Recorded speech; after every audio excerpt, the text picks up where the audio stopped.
আমি শান্ত হতে পারছি না দাদা, আমি শান্ত হতে পারছি না। আমি তার আগে খুঁজে ফিরবো আমার সেই বাসানি মাকে।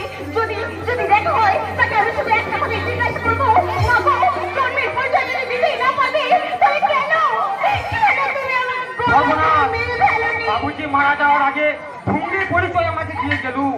বই বই করে বলে দিয়েছিল সেই পরিচয় আমি যেন ফাঁস না করি, কিন্তু কিন্তু ভুল করে আজ আমি। আর তোমাকে আমার কোনো দায়িত্ব নিতে হবে না। আমি পথের মানুষ, আবার পথে ফিরে চললাম। এই ভুঙ্গি পথের মানুষ তুই কে বললো?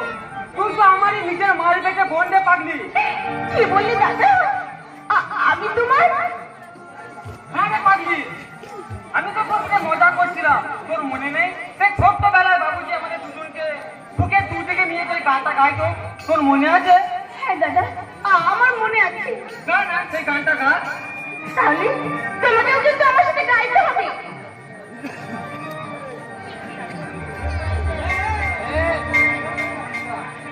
রাতনাম দু চোখে ঘুম ঝরা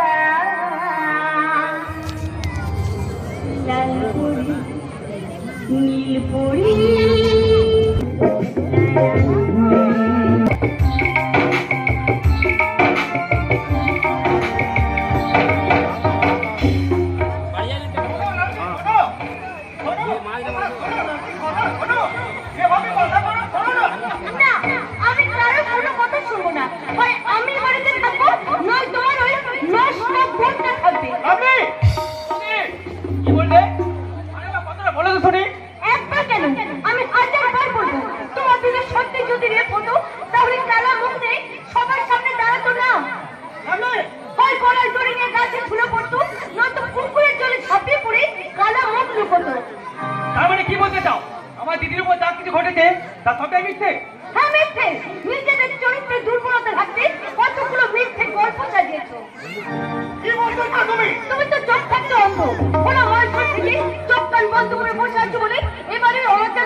কিন্তু তোমার বাবা মা সব জানেন, কেউ জানে যে তোমার তিনটি বোন রাতের অন্ধকারে রিহার্সালের নাম করে কান্না কাশরে ভর্তি করে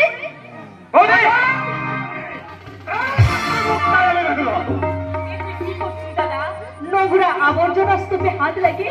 কেন তুই নিজের হাতটা নোংরা করতে চাইছিস? আমি নোংরা আবর্জনা? তার প্রমাণ তো তুমি নিজে দিচ্ছ বৌদি। নোংরা আবর্জনা না হলে তোমার মধ্য থেকে এমন দুর্গন্ধ বেরোবে কেন?